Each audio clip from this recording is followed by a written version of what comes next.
This is one from the archives that I think you'll really like. One time, a bunch of my friends went down to this high school, and 2 cars pulled up and didn't let the other car out. It was stuck on a bridge in East LA. Got out with bats, broke all the windows, beat up the kids, took off. As we were driving away, this one kid shoots at the back window, blows it out. Bullet gets lodged on the top, like probably 2 inches from my head. And then shoots a side door. And as I'm driving away in a little Mitsubishi Tradia L, this other kid just jumps on the side of the door outside, and we just drive away. It starts with just taking that leap.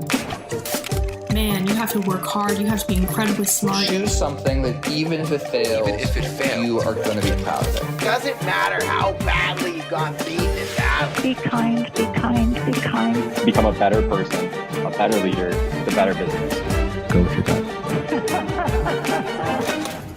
I'm Samuel Donner, and this is Finding Founders. A few inches down, and he would have been dead in the front seat of his mom's Mitsubishi. Yet as Raul weaved in and out of traffic towards his future, untouched and laughing, it seemed like it was just another day in 1990s Los Angeles. Flash forward to the present, and Raul Baltazar is still in LA. And now he's an established painter and performance artist working to understand the experiences of Mestizo and Mesoamerican indigenous communities. With exhibitions held in LA, Mexico, Taiwan, Vienna, and Australia, Raul's exploration of post-colonialism and trauma responses has earned him international acclaim over the past decade. But before he ever went to art school or joined a drag show at the Navy, Raul found his love for art in his hometown. Whether he was going to school or merely walking with his friends, El Sereno's Chicano murals stood out from every wall, telling a story of past resistance. Can you just take me back to some of your earliest memories growing up around LA? What comes to mind is walking to school, and it was just this little beautiful oasis of a little trail. So I remember walking a lot and running into these big Chicano power murals, which were always very interesting to me. What are those? Chicano artists would paint murals of empowerment throughout different neighborhoods. So I remember a brown fist, up in the air, and a Mexican revolutionary Tweety bird with 2 handguns pointed at you. Yeah, it was iconography that that you just kind of grew up with, and then later on you might even I don't know. I went through this whole phase of I would say like media indoctrination and like a stage of colonization where you're made to feel ashamed of your own culture, trying to fit into a bigger culture. How do you think that you were ashamed? I think through television, like you didn't exist in the media, even though when you looked around, you were the majority of people everywhere. And then you turn on the TV and it's like you're not shown there. And then when you are, it's in these subservient figures, that you're embarrassed by, and then there's also this language barrier. So my parents had an accent. I would notice this tone that English speakers would use towards them that was very microaggressive, you could say. And then it was also us doing it to ourselves, because there was a bunch of kids in that grammar school, in a Catholic school, like trying to assimilate into this culture in whatever ways we did. Yeah. How did you start to just push back against it? Yeah, I was always a little irreverent trickster, I would say, as a kid. Like the fun thing we would love to do is, of course, like we would put a little number on the spine of the book. And then as we handed out the religion books in the beginning of religion class, You'd hand them out to like, the, the most innocent, boys and girls, and then you'd tell them, hey, turn to page, 25 or what have you, when they would open it up. Like, their reaction was just golden, and the ones who were in on the joke would just bust out laughing, and it was always just it was just hilarious. But I think once again it was the defiance, or just joking around in church, or like you're watching the adults, like going through this whole thing. So often you would just feel like, oh, they're being so sanctimonious, or like or hypocritical, because you'd see the way they would act outside of church. And so I would always think of like how you have these pre-conscribed areas for people to act accordingly, and to act according to the rules of that space for this ritual. And sometimes they were mundane rituals, but to me that was always very interesting. Was art arising and coming up in other areas of your life? Like, was it something that you knew you were interested in from an early age? When it came to the artwork, like, with a capital A kind of stuff, like, the only thing I remember seeing was a lot of, like, kind of Catholic art, paintings inside churches or the school. And little by little, I would get exposed to, they had, like, my parents had, like, the Blue Boy, which is a famous painting at the Huntington Library image. Yeah, you had the murals everywhere. You had gang graffiti, a lot of cholo graffiti around, the neighborhood. And, when we would venture out, outside of, El Sereno area, and going to the west side, of course, you would see like different types of artwork as well. Or as kids, you go on field trips to a museum, so that was definitely something. But then there was also like the beginnings of like hip hop culture, BMX culture, skating. Yeah, like what scenes were you entering into? Well, see, that was the thing. At that time, most kids were getting into hip hop, and I tried it for a bit, and then I just, I didn't have any coordination to be breakdancing and stuff like that. And the music was cool, but then I just started going and gravitating more towards like new wave and punk rock and goth kind of a scenes. And I think it was also about like trying to check out like what the white kids are doing in Pasadena, And so, yeah, when I started going towards high school, like that's what I wanted to check out more than, for example, going into South Central, like with the hip hop scene and all that, because it was also a lot more violent, as well, and especially if you were an outsider going into those neighborhoods. What was South Central like around that time? Because that's what, like between like 86 and 90? Yeah, you had definitely a lot of gang warfare going on. You had also like a lot of fighting between black and brown cultures, because a lot of Latino people were moving into those neighborhoods that were predominantly black. And then you had, a lot of police violence. You had a lot of crack cocaine, and you also had this weird time that I don't think it's like that anymore, where it's like you had to be hardcore into something. If not, you were a wannabe and you were going to get your ass kicked. Like if you were into this type of music, you had to have long hair. If you didn't have long hair, you got your ass kicked. You had to have like a shaved head if you were in this other scene, if you're a skinhead, or even if you were a sharp, which is skinheads against racial prejudice, like they had their own scenes. And so there was always getting jumped, always fighting. Like it's a super violent time. Did you ever get caught up in that? Oh, yeah. I got, during high school, we created a bunch of promoter groups in Northeast LA. And a lot of that was throwing house parties. And we would create flyers. We would charge to get in. We would charge for beer. We would, have DJs. And you have a bunch of drunk kids.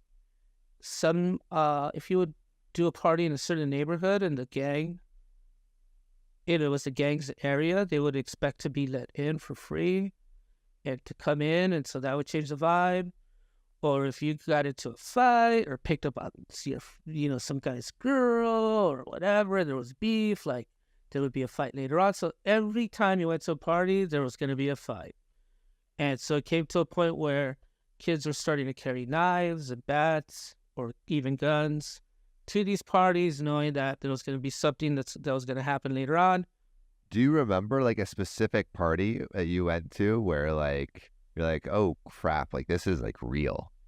One time, a bunch of my friends went down to this high school and 2 cars pulled up and didn't let the other car out. It was stuck on a bridge in East LA, got out with bats, broke all the windows, beat up the kids, took off. As we were driving away, this one kid shoots at the back window, blows it out. Bullet gets lodged on the top, like probably 2 inches from my head, and then shoots a side door. And as I'm driving away in a little Mitsubishi Tradia L, this other kid just jumps on the side of the door outside, and we just drive away. I had to leave LA because some kids passed by not my house, my friend's house, and did a drive-by. They shot up the house, thinking it was my house. I felt like I'm tired of hanging out with the same people, doing the same things that are just, I got arrested. How did you get arrested? Basically, we were just a bunch of drunk kids partying at what we called the lake, which was in Elysian Park. It was the last day of school, junior year. I had just been elected senior class president. There's about 60 to 70 kids. I went to an all-boys high school. A bunch of girls would come and party with us, from different high schools. And one group of them left, so we decided to follow them. And when we pulled up to them, we were telling them, come back, And they were like, no, we got to go. And these guys were following them that were also from a neighboring high school. And so my friend takes out a fire extinguisher and he shoots it, gets all over the girls. And they didn't think it was very funny. So we make a U-turn going about 60 miles an hour on Stadium Way. And the guys that were following them turn around and decide to follow us. And they pull up to where all of us are. And one of them was like, who did that? We're going to kick your ass. So one kid decides to fight my friend. My friend was pretty tough. He puts down his knife and his gun and he's like, let's go, you and me one-on-one. And he's like, I don't want to fight you, dude. It's cool. I want to fight him. And he points at me. I put in my dukes. People were like, oh my God, he's going to get his ass kicked. But my dad was a boxer, so he trained me. And as soon as he lunged, to try to punch me, I got his sweatshirt, pulled it over his head, pushed him back into the car, and kicked him in the face. And so at that point, they pulled me away from him, and they held me up like chariots of fire or something. And they were like, yeah, that was like king for a day, right? Wow. So anyhow, those kids leave. We're partying it up, drinking like crazy. Get thrown out of that park. We go to another park in Highland Park, party down there, drinking. Those kids go call their friends and they come back and they bring back a whole caravan of other kids, man. And they start going at it. Oh, they punch my friend Tony's nose, break his nose, have a fight. They jump back in the car, they take off, they drive up to Wilson High School in El Cerrito. We chase him. My friend Tony can't drive because his nose is broken. My other friend is trying to drive stick shift, but he doesn't know how to drive stick shift, so he's grinding all the gears. We finally get up to the football field. They run into the football field because all the football players are having practice. And so we get off, get a crowbar, and start breaking all their windows as they run into the field. And then we take off. At this time, they call the cops. We park the car. I run into these apartments to hide, and then the cops start standing out, come out with your hands up, da, da, da. So I come out, and I have all these scratches on my arm, but it was because I had been in that fight, and I was punching the guy, I guess, in the head, and was scraping my wrist on the asphalt. But they thought it was the windows from the car, but I didn't do that. So anyhow, I got arrested, and I ended up getting away with it because my dad knew one of the cops, and I was like, oh shit, you might want to leave me in the jail cell because I don't know what my dad's going to do to me. My dad didn't play. He was a boxer and a marathoner, so I couldn't kick his ass and I couldn't run away from him. So yeah, those are some high school stories. So that's kind of like the situation that I was growing up in at the time. Very LA. How you describe it, it sounds almost like you're having fun and kids pulling pranks on other kids, but like you could really seriously injure someone. You could kill someone. You could get arrested. You could get prosecuted. Like the kids enacting things with real stakes, which is a stressful environment, I imagine, that you were in. And we were the private school kids. We were the middle class kids at that. So was it like different for the other kids? Well, yeah, the kids that didn't have parents that could or parents, period, or parents to afford going to private schools, they got into worse trouble. They got into the hardcore gangs with the guns, and like it got way deeper even. So we still had that buffer, right? And still got into that trouble just because of the culture of the time. So it's really amazing. So how did you get out of it? I guess like move away from that culture and into something else? Well, of course, I went into an even more violent culture, which was the U.S. Navy. That was the military industrial complex, the empire. Why? Because at that time, so this whole thing that I was telling you about, this kind of stemmed from late high school into early kind of community college. I went to Pasadena City College after that. And so I was still doing the same thing. And I was getting more politicized. I was going to, I was taking art courses. And so I was very like politically conscious as an artist. But at the same time, I felt like I couldn't really take myself seriously if I didn't have a worldly experience that was outside of my neighborhood. I figured, the only ways I could get out to actually move out of my house was to get accepted into a university or to go to the military. And I applied to Cal Arts. I didn't make it. And so I figured, well, I think I'm going to join the Navy. Before you knew it, I was signed up and ready to go at the end of summer. And then in early 1991, I left to Great Lakes, Michigan for boot camp. And that was a trip because that's when I really felt like this whole thing of like, oh, you're a minority, or like, oh, we got ourselves a little Mexican hard worker. Is that what people said?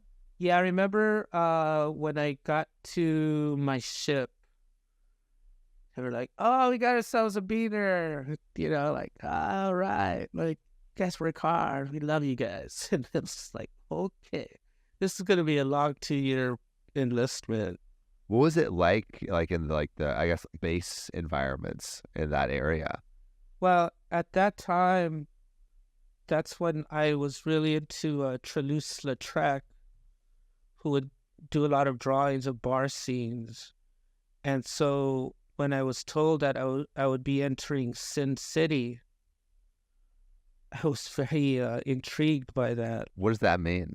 Well, it was the Philippines, Subic Bay, where you just had all these bars and brothels and just like drunken Marines and sailors fighting. And so what was it actually like? Like when you were sitting in these bars in the Philippines, what were you drawing? I was drawing a lot of the shows that they were doing. I was drawing interactions with myself and other sailors, drawing imperialism as it's happening, and also how I'm also complicit in it, where I'm the oppressor and the oppressed at the same time. That consciousness started opening to me. I became more of a complex character, and I kind of saw like the nuances of what it is to be an American. It was very interesting. Also just the shellback ceremony to me was very impactful. Yeah, what is that? It's when you cross the equator. When you cross the equator, all of a sudden, I was told that there would be a beauty contest. Every division would have a contestant, so you would have like this drag show with with a beauty contest, and then an obstacle course where you had to go through all this food that had been saved for over a month, and you had to crawl through it because you were a pollywog and you didn't have legs yet. After you crawled through the course, you would have to eat a cherry that was dipped in garlic and that was in this fat guy's belly button. I know this sounds insane, but this is reality. Once you ate it, you would have to say like, "I'm a shellback" or something like that. I forgot. Been many years. And everyone was like cheering. Wow, it was like really festive. It was so odd. But it's like the Mardi Gras, Is that something that you would draw and capture with your art? I didn't draw it, but I was so present and a part of it. And that really has influenced me. That to me is my base for performance art, from the Catholic rituals to the naval, experience and things like that shellback ceremony. So like, as you're finishing up your Navy experience, what are you thinking you want to do next? Like, how are you thinking about your life, and why do you end up leaving? Well, at that time, I knew I was an artist. I was already a practicing artist. I wanted to finish up my 2 years because I did a 2-year program. I was just very tired of following orders all the time and living this duplicity. I was ready to move on to my next, phase of life. So that once I finished up my time there, I moved back to LA, and I started organizing and doing art shows at a space called the Generación. And this was, what was interesting was that this guy, Tim Chile, or Shio, he shows me this cassette of Rage Against the Machine. And I was like, this guy's talking about 2020 vision and murals with metaphors? Like, what? And so I look at the names, and it's Beto de la Rocha, or Zach de la Rocha. But I knew his father, Beto de la Rocha, was a famous Chicano artist. And so when I went to Highland Park, I talked to him, and he told me that his son was living in Highland Park, and this is in the midst of the height of Rage Against the Machine. And so I went to go talk to him because I was very inspired by the work he was doing. What did he say? About a month later, he told me that a room opened up, and so I moved in with him. No way. Yeah, so I lived there for about 2 years with him and this other guy. Because that's like, I mean, like, that's kind of you're at the like source of culture almost, right? Where it's like Rage Against the Machine was one of the bands that like defined a culture. And so being so close to that, and being an artist yourself, like, what was it like being so entrenched in that environment? Well, Zach was very well read, very cultured, knew the best of music and movies and talented. So it was amazing to just be a witness to that, at the same time knowing that I was there to organize artists and kind of using those party promotion skills once again, but this time, going back to these neighborhoods and also politicizing people at the same time as we're making art events and cross-pollinating with performance artists and musicians and poets. So it was about just gathering people and trying to organize. At that time, the Zapatistas revolted. So that was another mind-blowing event. Yeah, can you tell me about that? Zapatistas organized in a clandestine manner in Chiapas and took over, the main government building there and impacted the world with a type of consciousness, because they were also like using the laws of the United Nations and, the indigeneity whatever weapons were available, but knowing that the weapons were also more of metaphors, being open to all ethnicities, try to create a world where many worlds fit. Where were you when you were living with Zach De La Rocha? This was in Highland Park. All of the stuff with the revolution and Zapatistas, that was happening in Mexico? That was happening in Chiapas, but it affected all of Mexico and the world. So right away, just on New Year's Eve, like, or day, you heard about it, and it just resonated throughout. How did it change you and what you were doing in Highland Park area and in LA? I think a lot of Chicanos were dealing with their own, Chicano movement, but also like learning from the Black Power movement. And in the U.S., when the impact of what happened in Chiapas with the Zapatistas, like all of a sudden it brought this whole wave of the movement from the South up north. And then it merged with what was happening from the East to the West, just like it coalesced into this movement in LA. And to me, that was so powerful because it connected me back with my indigeneity.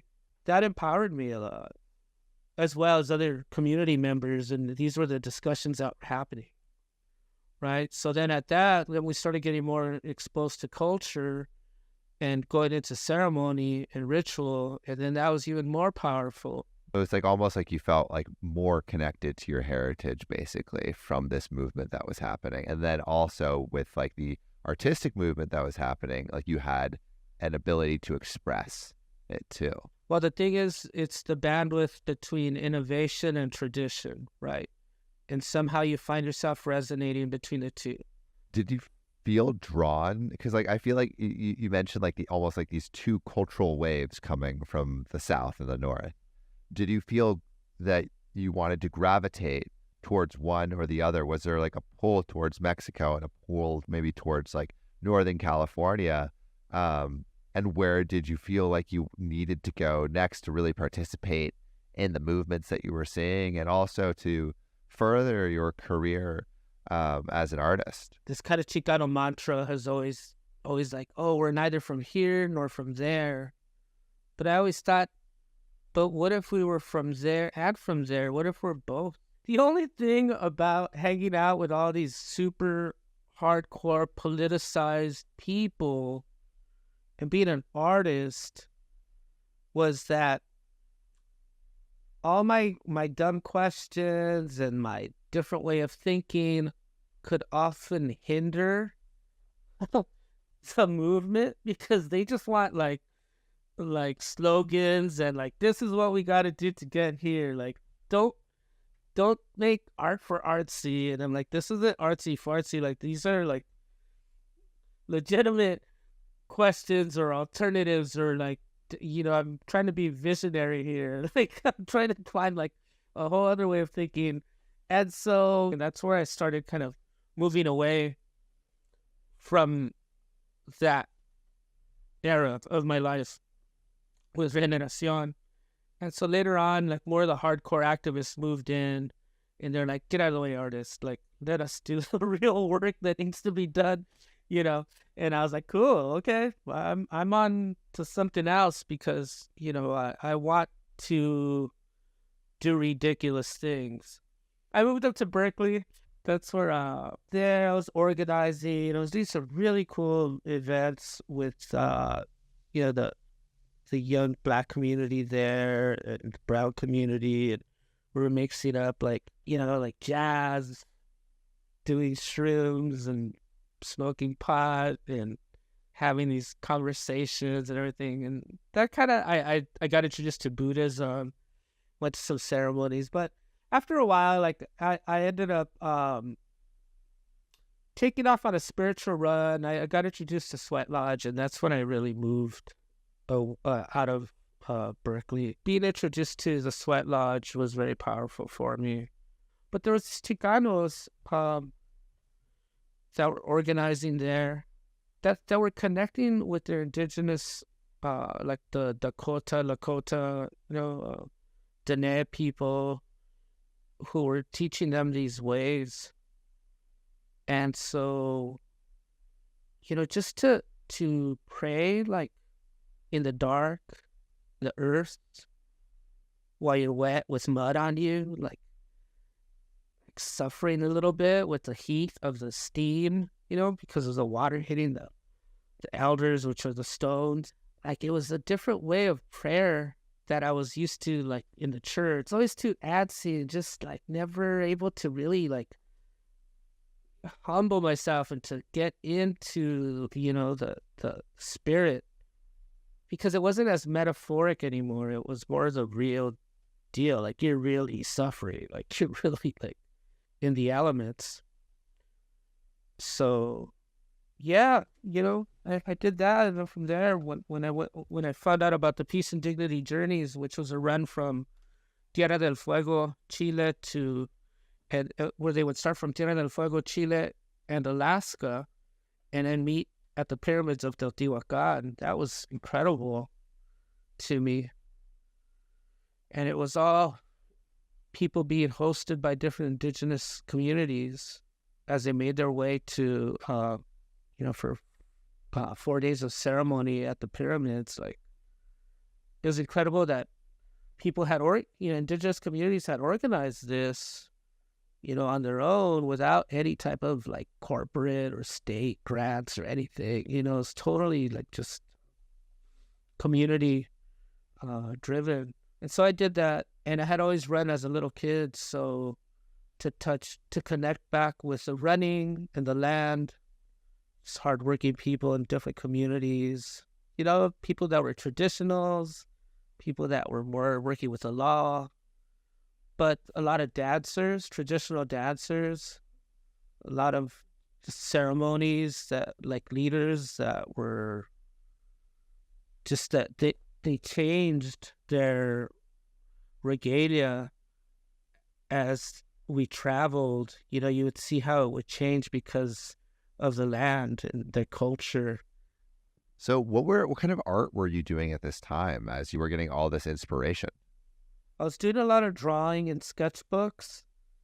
I was putting flowers in my hair, painting my body up with mud as I ran through the streets, as we're running.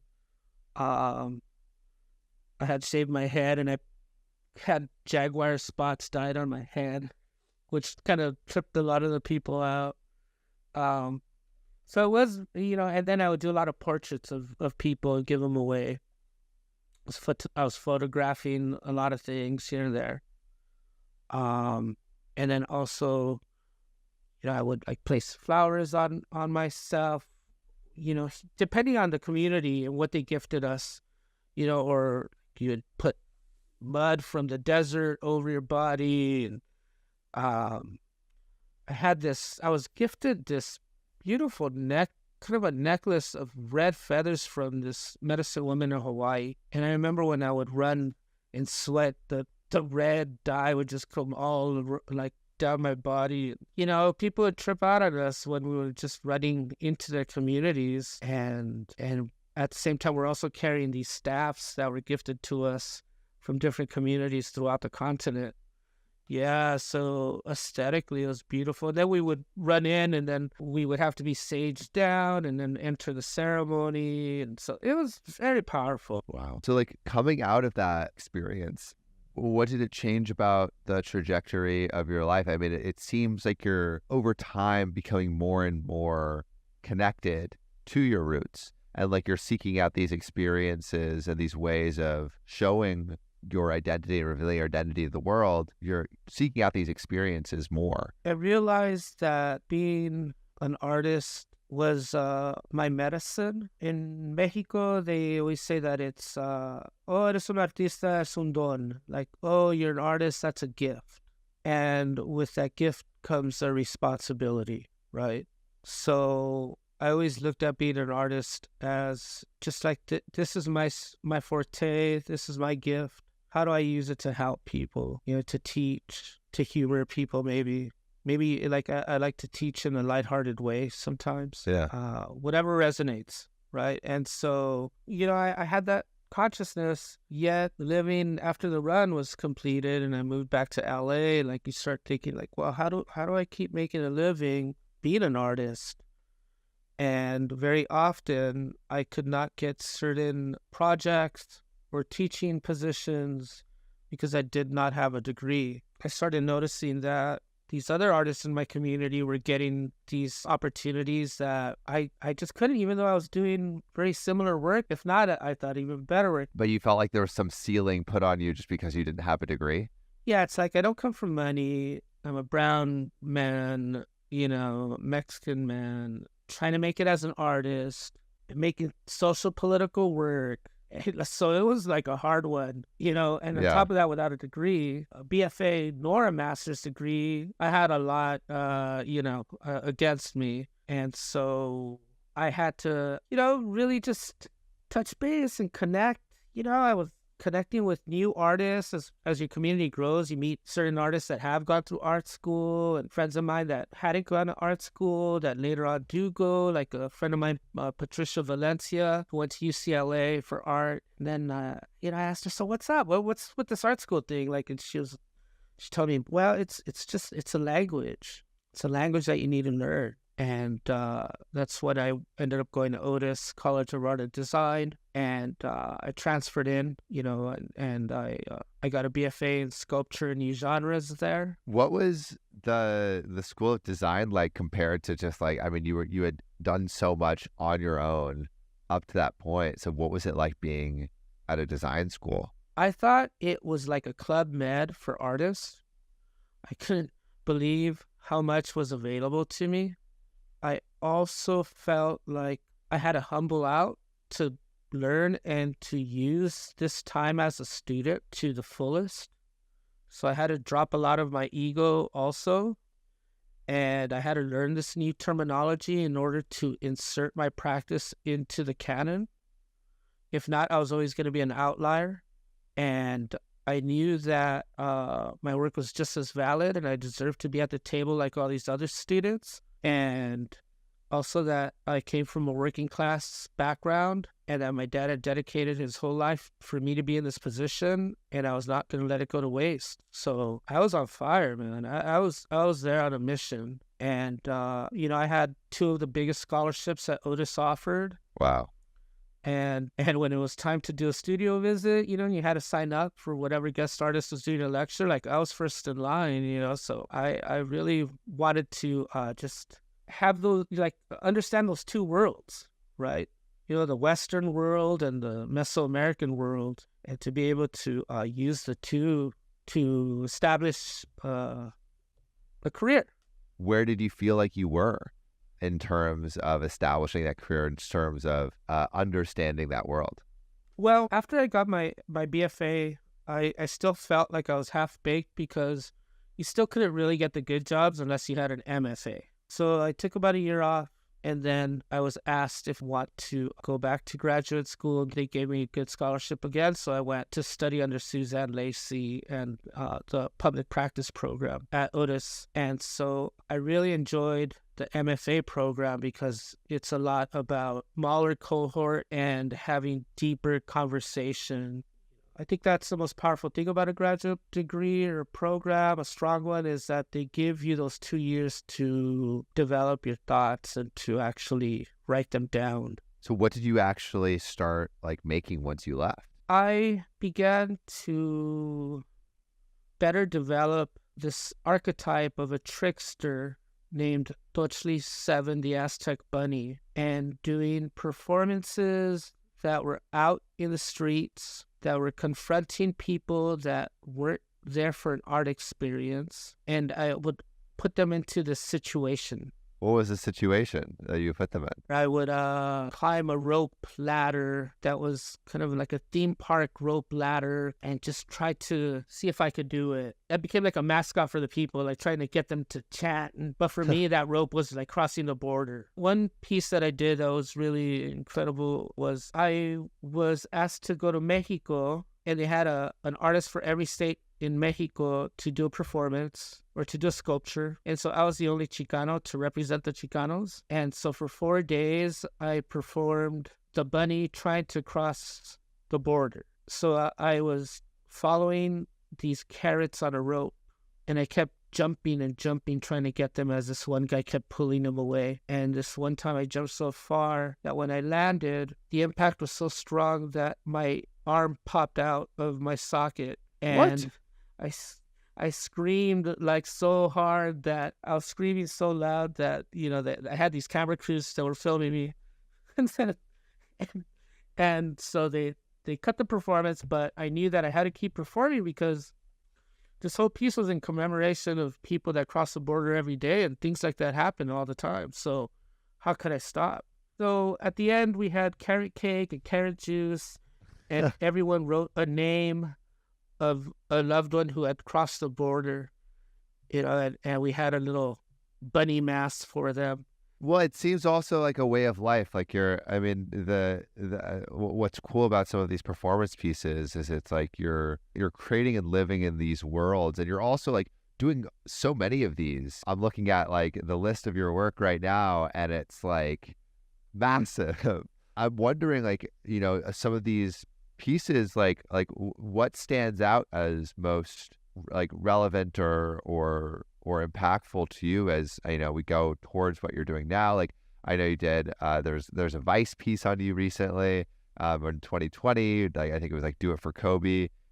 Well, that piece was amazing because it's called Do It for Kobe, because I just when Kobe died, like city was the world, like so many people are just so devastated. You see all the thousands of murals that came out, and he was so much to so many people. And my whole thing was to take the prayers of the people up to the top of the hill and let them go, to the gods. So they did a full-on interview in my studio in Echo Park at the time, and then from there they were going to come with me to do the performance in El Sereno, which was where I grew up. Where as a kid, I would run those hills, in cross-country practice. So it was a very deep, like, coming home, and then it was venerating, giving thanks in that way back to, those prayers to the hills. And so we carried a helium tank to the top of the hill, and then I tied feathers, pieces of obsidian stone, and like little tiny pieces, like, and little sacred objects onto these balloons. And then we would like fill them up and then let them go, at the top of the hill and send them off to the gods. It was a really powerful piece. If you get a chance to check it out, then you'll know what I'm talking about. Just the aesthetics of it, right? The aesthetics are beautiful. So, I mean, you've had such cool impact with so many of the projects you've done. In terms of today, like, how would you describe what you make and what you're trying to share with the world? And what are you working on that you're most excited about? After a lot of scrutiny and pondering and really thinking, like, I've really been thinking about how I am the art. I want to recreate myself, my body, my being. Right now, like I said, I want to recreate myself in a capitalist Western culture. Like, you have to define what is your success. So bringing it all back around, it's like you have to locate your values, and then people are going to congregate with others that share the same values. And then in that way, you create community. I have a performance coming up where I think I'm having the calling to become a horse. So I'm going to do a performance in the ocean with a horse and the chair. That's the thing I've been thinking about, called Swept Away. And I'm doing a lot of teaching at Otis, and I teach youth. I'm learning a lot more about coyote trickster tales. I'm doing my own little movies, a lot of storytelling. You're doing a lot. I guess dwelling on the teaching a little bit, like if you were to give advice to someone who wanted to become an artist, what advice would you give based on your life experience so far? It can't be a foil for something else. Be on top of it, be professional. It's also very competitive. So you have to empower yourself and know what you're entering into within contemporary art. You have to love doing it. A lot of it is your calling, and you are what you do. So if you do art all the time, yeah, you're an artist. So much for listening. If you haven't already, make sure to subscribe, rate the podcast 5 stars, and share with a friend. If you have any questions or comments, DM us at Finding Founders Podcast on Instagram, LinkedIn, or Facebook. Finding Founders is produced and hosted by me, Samuel Donner. Our Chief of Staff and Operations is Jessica Lin. Our audio editing team lead is Adrian Tapia. Support from Irene Van Berkel, Matt Fernandez, Nay Buchanan, Sophia Donner, David Saidi, Ashley Jimenez, Nicholas Guzman, Aaron Devereaux, Sanessa Gisley, and Lois Choi. Our outreach and research lead is Kenny Ong, with support from Sarah Hobson, Charisse Tan, Harushi Kanauchi, Kristen Hagelin, Aya Cortez, and Valencia Lu. Our writing team lead is Elizabeth Bowen with support from Aiden Ashworth, Nikki Mukawa, Sylvie Wang, and Eric Mena. Our design team lead is Shruti Ramanand with support from Tiffany Dang, Yao Liu, and Dina Gabriel. To see more of what we're up to, subscribe to our newsletter at findingfounders.co. Thanks again for listening, and see you next week.